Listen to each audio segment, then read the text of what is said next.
Well, I'm not at all in touch with my old friend, and I say friend somewhat ironically, although at some point I think we were something close to friends, Richard Spencer.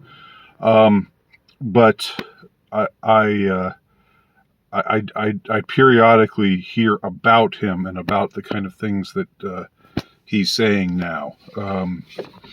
I'm, I'm sort of writing about the alt right years now, and I'm trying to work out where would be a good venue to publish, because there's some things that I think it's interesting to just go over. You know, if for nobody else's benefit or examination than for mine. But since losing touch with Richard, uh, I've been aware through the grapevine of the kind of things that he's been up to, and some of the things that he's been saying. I knew that during 2016 he was very pro-Trump, and he was very happy that Trump won. So in that sense, he was not that different from a lot of people on the alt-right scene or the dissident right scene or whatever you want to call it. But sometime after that, he appeared on CNN, and to me, it seemed like virtue signaled about how he was sorry he voted for Trump, and how Trump was such a failure and everything. And I became aware through the grapevine, again through the grapevine after that he was actually supporting Biden in 2020. Although I don't know if it was with some kind of out of some kind of notion of the worse the better. I really didn't know, and I didn't care enough to try to find out. But even though I was not taking a side in that election, there was one side that I thought would be better than the other side, and that wasn't the side that Richard was apparently stumping for, whatever his reason for doing so at the time. I also was aware that he was actually, or I heard that he was actually one of the people who said we should do what the government tells us during the 2-year period of outrageousness that has passed, from the masking to the I guess to the injections, to whatever else. This is just what I heard, though. Like I said, I didn't care enough to try to find out if there was some nuance to all of that, if this was a position he was taking for some ulterior reason or purpose, because it seemed like way back when he was somebody who, there was always some kind of notion of 4D chess, I guess you could call it, in the positions that he would take on this, that, or the other thing.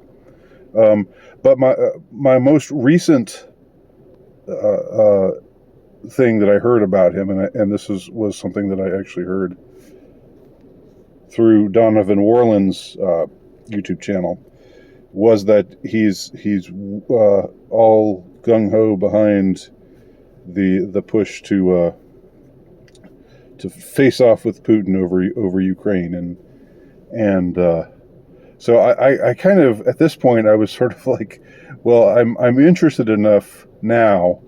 Let me hear exactly what he has to say, and if he's really saying that, and what are his reasons for saying that. So I hopped on over to Odyssey, where I figured I would find some Richard Spencer material. I didn't think there would be much of him here at YouTube. But on Odyssey, I was able to find a couple of recent interviews that he gave. So let me try to explain or untangle what Richard is saying now about the situation in Ukraine. And a lot of this is really bizarre. because it's a flip flop from everything that Richard espoused just a short time ago. He was. I remember when I wrote something, saying that you can take a third position. You don't have to be pro-West or pro-Putin, and you don't. You don't have to take sides, because it's not like those who try to tell you that if you're not taking one side, you're taking the other side by default. They're the ones who are trying to manipulate you into taking their side. It's one of the oldest rhetorical tricks in the book. That this is a titanic, colossal struggle between good and evil, and if you're not with us, you're with the terrorists. That whole kind of deal. Don't get me wrong, there are situations where that is true. But most of the time, especially when you're talking about geopolitics, that is not the case. You can have a critical stance of one side, while at the same time not becoming a stooge or a lackey for the other side. And that's how I would see myself right now, positioned vis-a-vis the current state of the political and cultural West, as opposed to Putin's Russia. But I remember that a short time ago, Richard was pro-Russia and pro-Putin. I don't know how much of this was under the influence of his then wife. This was probably before they divorced. But Nina was a very, just a very, very non-nuanced Russian or admirer of Russia, an admirer of Putin. So in Nina's case, I do think it was just her sincere take on things. In Richard's case, it's never been quite clear what his ultimate take on anything is. Although I believe that what first drove him to found an alternative right, or establish something that he would call an alternative right, a name which he would afterwards eschew, think that it had run its course. That was when he dropped the AlternativeRight.com site and left Colin Liddell and myself more or less high and dry. But it turned out that the term alt-right was not done. This was around 2013 or so. That it still had quite a bit of juice left in it, as we all know from what ensued after that. And soon Richard re-embraced the title when he saw that his prediction was proved not to be the case. So a short time ago, he seemed to be more or less taking Putin's side. And I remember that the second time when they went back to Charlottesville, and snuck in and did some tiki torch ritual. This was after the Charlottesville won. I remember he came back because I remember he said, "I'm coming back here. They don't do this to fucking me," as we found out later in that rant that somebody recorded. Well, he did go back, and he and the people who came with him were recorded saying, Russia is our friend. Maybe it was that just a troll, who knows? But it seemed to me at the time that in general he was on Putin's side, because I remember when he saw my article, he was not. He commented negatively about it. My article, which said you don't have to take one side or the other. So that was then. But now it seems that what Richard is espousing is that we should embrace a new Cold War paradigm, and that it's good to embrace a new Cold War paradigm.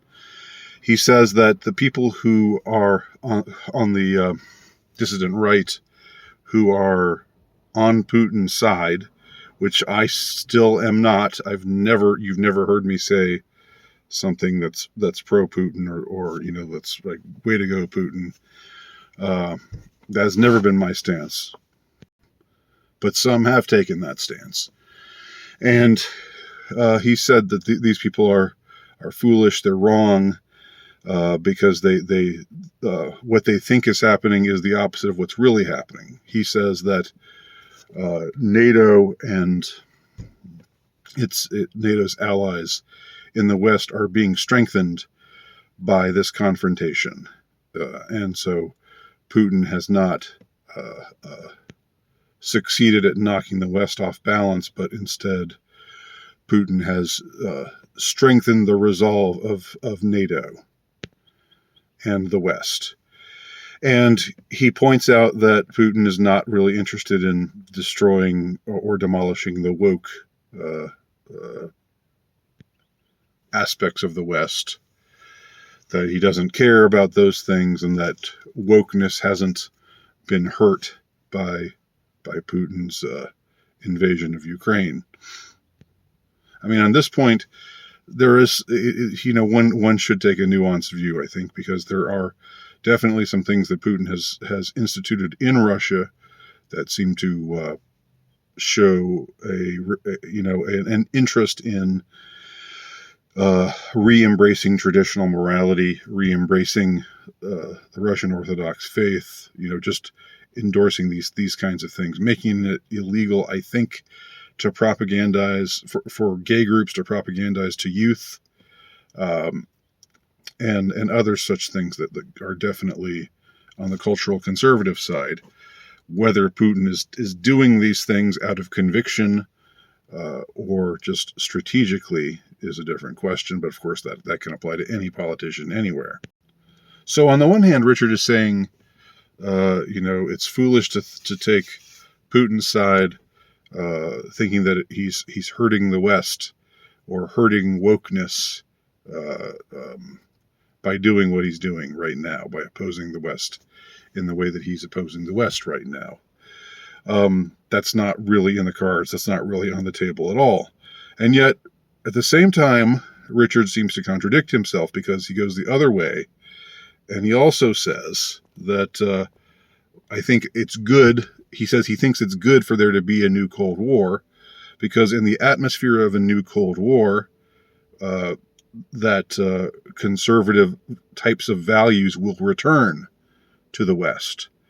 That when the West has an enemy again, like it did during the Cold War days, that there will be a renaissance of values, and there will be a unification of, like, Europe will be unified. And Richard has always been like pro EU. He was never in favor of Brexit. He was never in favor of nationalism in the sense of individual countries re-embracing their traditional roots as nations. He was always more of a West as empire, or renew the West as empire, kind of perspective. That was his thing. That always has been his thing. So in that sense, he is being at least consistent here. But I do think it's quite bizarre the way that he has framed this situation, because on the one hand, he's saying, Putin attacking the West shouldn't make us like Putin, because it's not making the West more conservative, or it's not renewing tradition in the West. I don't really know in what sense Richard ever was a fan of tradition, quote unquote.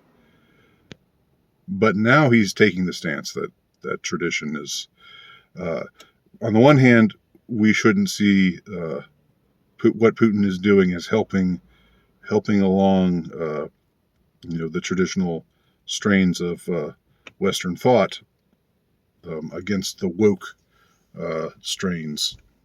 But on the other hand, he seems to be saying just that. He seems to be saying that we should welcome this new Cold War paradigm, and we should avidly engage in it, because if we avidly engage in this new Cold War paradigm against Putin's Russia, then we're going to see a renewal of traditional values in the West, and a unity amongst,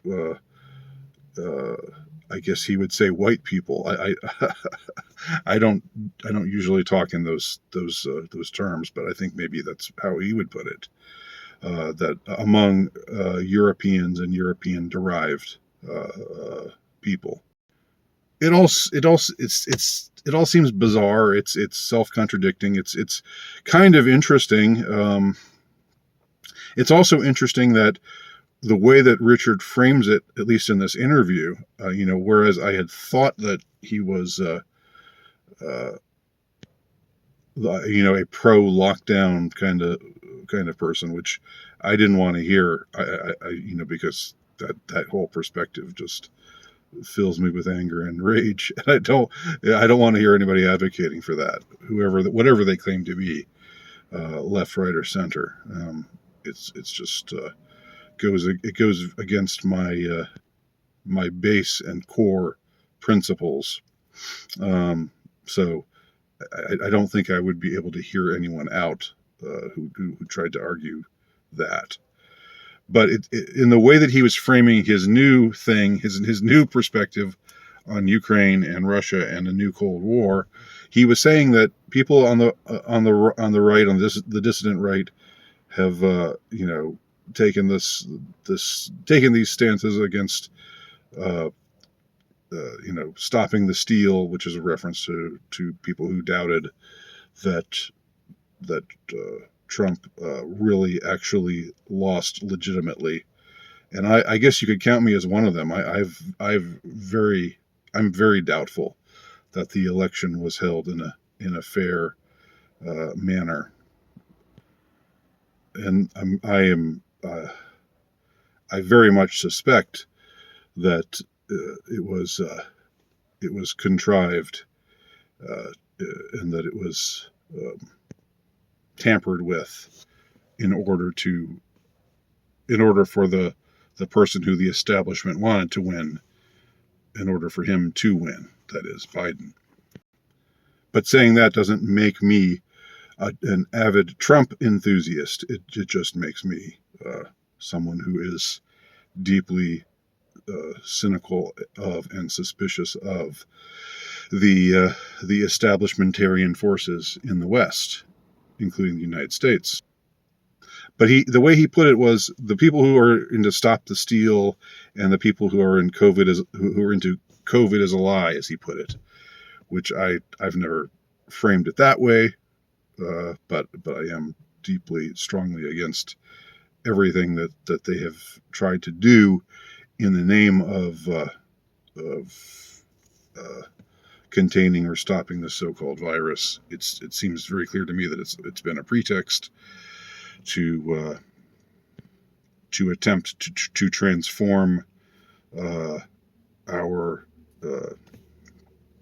world into something quite different than what we are used to, and what we want it to be, into something that they want it to be, for their benefit. But the way Richard framed this was, people like that, these dissident right people who say these kinds of things, they have a point. There is something to what they're saying, but here's the reality. And so he was, I thought that he was just dismissive of all of that, but it seems that he wasn't just dismissive, or at least he was pretending not to just be dismissive of it.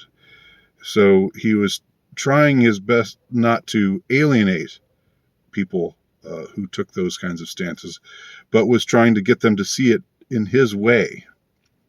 But again, he was not phrasing it in the manner that the ethno-nationalist faction of the dissident right would say. He wasn't phrasing it in the way that, you know, the people who, like Greg Johnson and others, who are pro-Ukraine, who want Ukraine, the nationalist forces of Ukraine, you know, who think it's good that the right sector and Azov battalion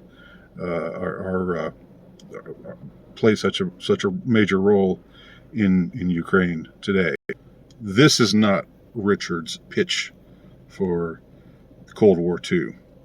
Anyway, I will link to the video because it's interesting, and welcome your thoughts and perspectives on this matter as well. Thank you for watching.